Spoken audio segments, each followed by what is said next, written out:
Bienvenue à cette édition rétrospective de la semaine du Journal de la Ville que nous vous convions de suivre avec beaucoup d'intérêt.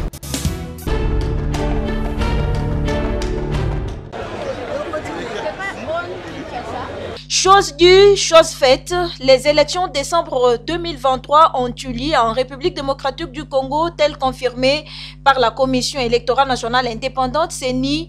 Plusieurs citoyens congolais se sont rendus aux urnes tôt ce matin pour voter les candidats de leur choix. La caméra du Journal de la Ville a circulé dans différents centres de vote pour se rassurer de l'effectivité du déroulement des élections sur terrain. Témoignage des électeurs.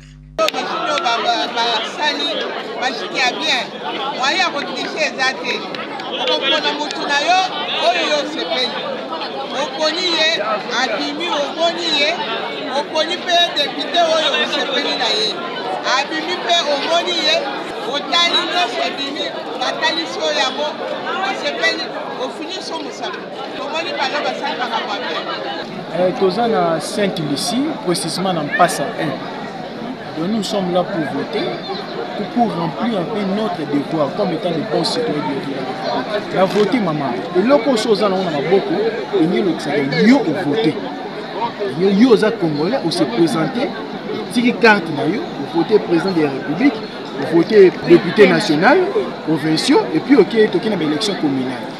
Vote désolé, malam en tout cas, sauf que il y a de petites choses. Par rapport à bateau, il y a une formation. Bateau à Seigne, il y a une formation. Vite, on comprend aussi les choses par rapport à ce qui se passe dans notre pays. Au moins, quand ils ont qui ça ne les a pas permis. Il y a que ça un peu plus rapide au début.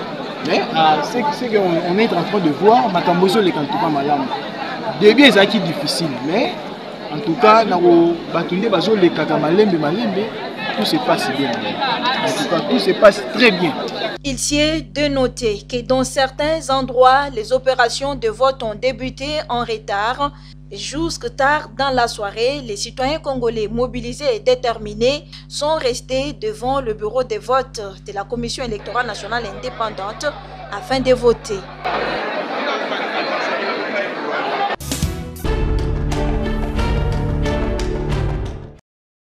Aménagement et ouverture des bureaux de vote par la Commission électorale nationale indépendante ce mercredi 20 décembre 2023 en République démocratique du Congo.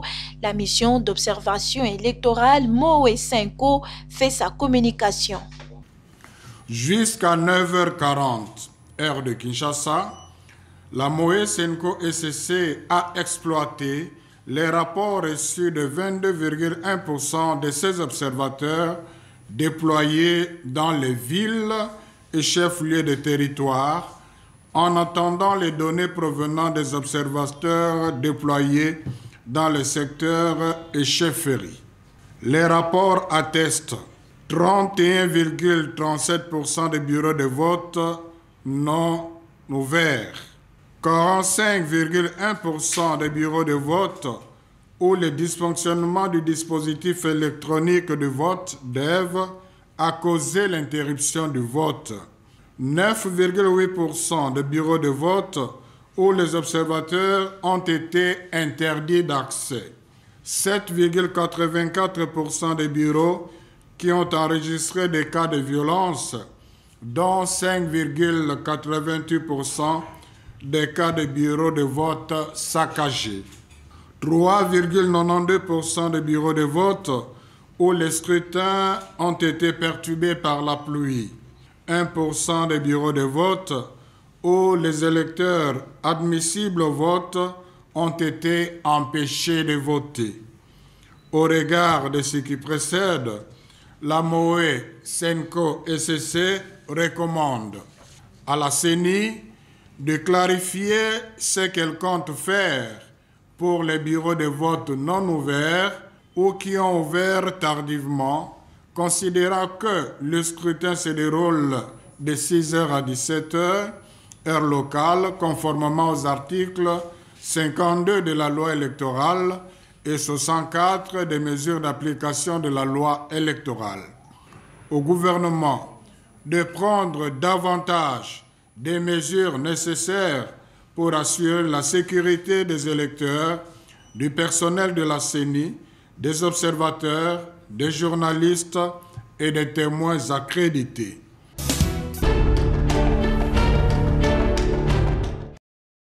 Tenue des élections 20 décembre 2023 en République démocratique du Congo par la Commission électorale nationale indépendante, 5 candidats présidents de la République composés de Martin Fayoulou, Denis Mukwege, Théodore Ngoy, Floribert Anzoulouni, Nkema Lilko Bokozi Loli appellent à la réorganisation des élections par une commission électorale nationale indépendante recomposée à une date qui sera fixée. Leur déclaration.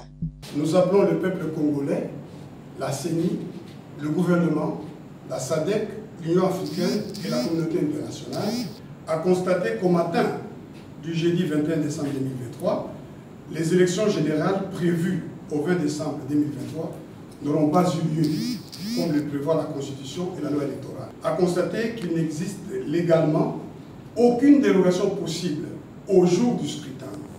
La dérogation ne concernant que les heures d'ouverture et de fermeture. Une telle dérogation d'heure et non de jour doit être motivée et ne peut être décidée que dans les conditions assurant l'égalité des citoyens devant le suffrage, conformément aux dispositions de l'article 52 de la loi électorale. À constater l'impossibilité constitutionnelle et légale pour la CENI de déroger au jour fixé pour l'élection générale, c'est-à-dire le 20 décembre 2023, comme l'a relevé la Cour constitutionnelle sous R11 2120 en réponse à notre requête, en examen de la régularité du processus électoral en question, par l'usage du concept délais électoraux incompressibles. Agir autrement consisterait à consacrer une prise de pouvoir par la force et son exercice en violation de la Constitution, ce qui obligerait le peuple congolais à y faire échec conformément aux dispositions de l'article 64 de la Constitution, à exiger la réorganisation de ces élections ratées par une CENI autrement composée à une date qui sera fixée dans les conditions d'égalité de toutes les parties prenantes.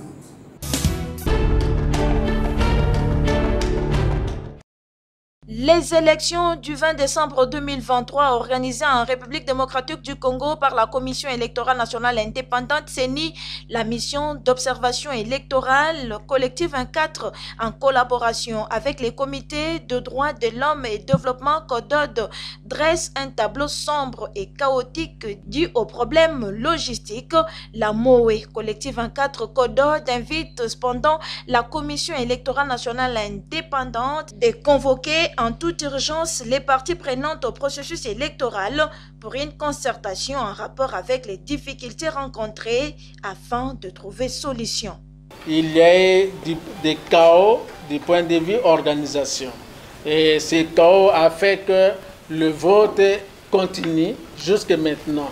Et ce chaos a favorisé beaucoup de choses. Au-delà des cas de violence de nos CCE-là, nous voulons insister sur quelques points saillants que la population doit savoir ou l'opinion doit savoir. C'est les cas de vote par dérogation avec les témoins. On a constaté qu'il y avait des mauvaises cartes d'accréditation, surtout certains partis, ils ont fait des photocopies des accréditations de la CENI et que ces accréditations dans les bureaux de vote, il n'y avait rien comme contrôle pour qu'on se rassure réellement si le porteur de l'accréditation, c'est bien lui le propriétaire. En dehors de ça, nous avons constaté des irrégularités qui ne sont pas de nature à donner crédit aux élections. Voilà pourquoi il est impérieux, nécessaire et urgent que la CENI convoque les parties prenantes pour se mettre autour d'une table pour statuer sur les cas des bureaux ou des centres de vote qui ont connu des problèmes. C'est tous ceux qui ont voté aussi la nuit dans l'obscurité, annuler ces élections et recommencer. Les cas où jusque maintenant le vote n'est pas encore organisé Alors, il est urgent qu'il convoque cette rencontre pour définir ensemble avec les parties prenantes les chemins qu'il faut prendre par rapport à ce vote-là. Parce que toute personne a droit au vote, et elle a droit de se faire électeur ou de se faire élire, et priver ses compatriotes de leur droit au vote, ça serait vraiment une violation flagrante de la loi.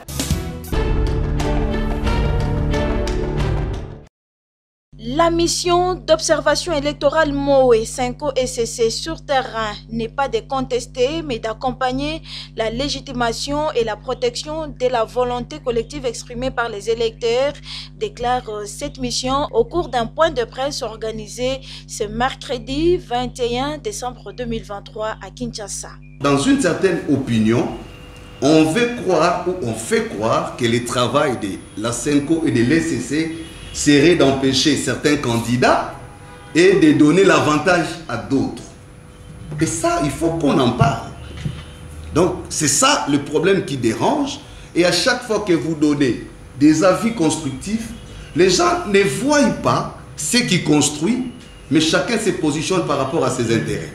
Si ça l'arrange, il soutient. Si ça les dérange, il critique. Mais après, en fin de compte, comme je l'ai dit, surtout nous, Congolais, nous devons nous rendre compte que c'est notre propre honte. Parce que ça ne nous aide pas à nous faire respecter aux yeux du monde. Même ceux qui peuvent nous encourager en faisant semblant, en secret, ils se disent, mais c'est Congolais finalement. Quand est-ce qu'ils vont comprendre? Donc ça, c'est quand même un message important comme des religieux pour dire, nous ne sommes pas des missions d'observation électorale pour faire plaisir à X ou pour contraindre Y. Parce que certains attendent que nos résultats des rapports, des résultats, parce qu'ils pensent que nous serons là pour contester. Notre mission n'est pas de contester. Nous ne sommes pas là pour dire qui doit être président, qui ne doit pas l'être. Mais c'est d'accompagner la légitimation et la protection de la volonté collective exprimée par les élections. Merci. La MOE 5 ECC observe et analyse afin de rendre compte. Nous ne sommes pas là comme gendarmes de l'État. Nous observons, pour le moment nous analysons, progressivement nous informons, et avec notre rapport préliminaire, on pourra peut-être donner un avis technique. Je crois que c'est chacun qui doit assumer sa responsabilité. Notre responsabilité, c'est d'observer et de rendre compte de ce que nous avons observé. Le gouvernement a sa responsabilité, la CENI a sa responsabilité, les politiciens ont la leur, la population a la sienne. Donc, on ne doit pas avoir confusion à ce niveau-là.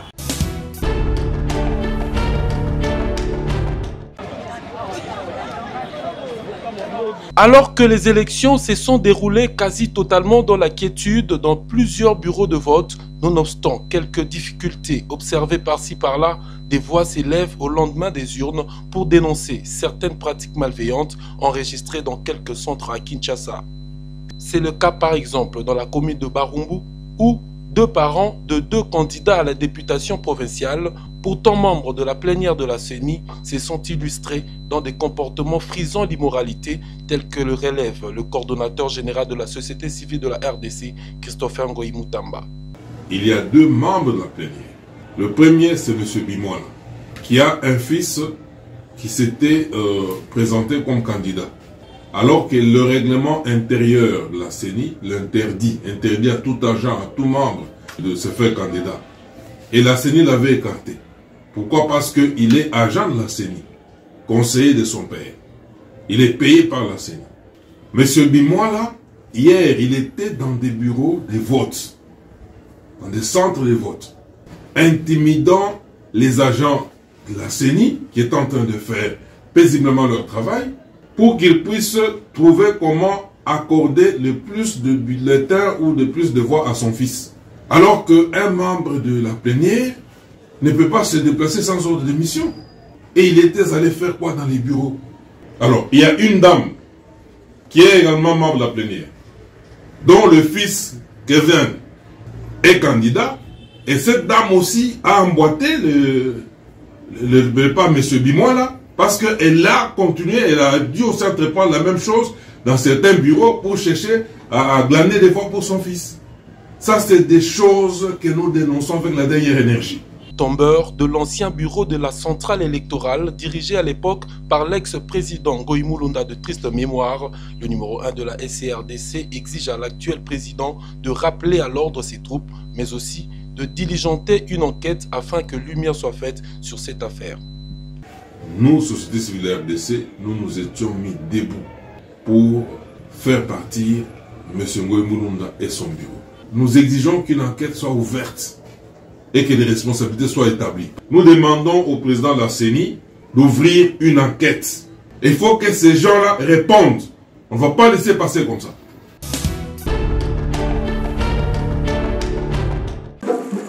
Après plusieurs années de travail sur terrain, le plan communal de développement de Mongafula a été signé et présenté auprès des bourgmestres de cette municipalité ce vendredi 15 décembre 2023 dans la grande salle du lycée Kimwenza. Conçu et facilité par l'Union nationale des jeunes acteurs du changement, INAJAC en sigle, ce document de plusieurs pages qui a connu la participation de toutes les couches de la population de la commune de Mongafula a été produit pour un seul but, le développement de cette entité territoriale. Dans la salle, c'est le président du conseil d'administration de l'INAJAC, Jocelyn Lenguissa, qui a pris la parole pour d'abord souhaiter la bienvenue et féliciter le numéro 1 de cette municipalité pour son autorisation et son engagement à la réalisation de ce travail devant une salle remplie de chefs de quartier ainsi que les agents et cadres de la maison communale de Mongafula avant de passer à la cérémonie officielle de la journée. Au nom de la vision du chef de l'État qui nous a placé à la tête de la commune pour la transformer, voici le fruit de tes enfants de Mongafula qui ont travaillé pendant une année pour produire ces documents qui restent dans les annales de notre commune comme véritable source de développement. C'est Nsamba ici, les aliko sangisayo na milimo ya bakoko po ete bana nyonso ya Mongafula basale la buku oyo sangisi bango et transformer Mongafula mikolo na mikolo. Satisfait par ce travail bien fait, le bourgmestre de Mongafula, Séverin Lumbu Malamba, a quant à lui félicité l'INAJAC et toutes les personnes impliquées à l'élaboration de ces plans avant de leur demander de se mettre au travail pour le développement de Mongafula. Pendant une année, les bourgmestres, les chefs de quartier, chefs de localité, chefs de rue et l'UNAJAC produire ces documents de développement qui va permettre à la commune de Mongafula de croître, c'est-à-dire une croissance économique, une croissance scientifique, une croissance agricole. Donc tous les secteurs que nous n'avons pas cités, de demain déjà, ça sera un grand travail pour notre communauté. Si tout le monde s'implique, nous ferons parler de notre commune dans notre pays et même sur le plan international.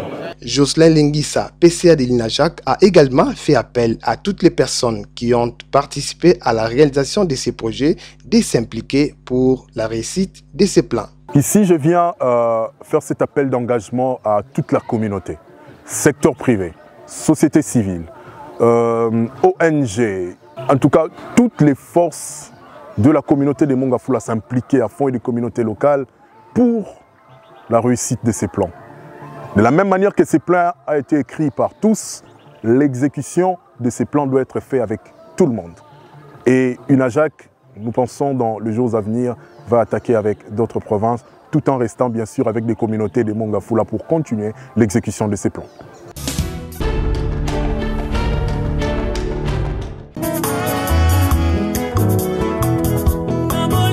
La famille Ngingi a la profonde douleur d'annoncer aux amis et connaissances le décès de leur fils, frère, oncle, père, mari et beau-frère Guy Ngingi Mata, Papa Guy pour les intimes, décès survenu à Kinshasa le samedi 16 décembre 2023.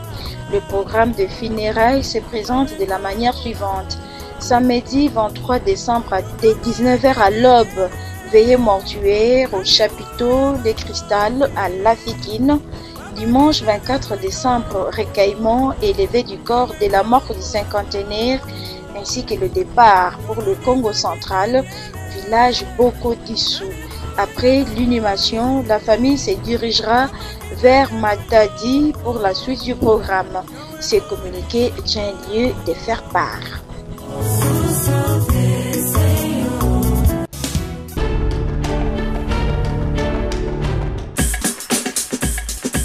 Fin de cette session d'information rétrospective de la semaine du Journal de la Ville. Merci de nous avoir suivis et déjà, nous vous disons bon début de la semaine.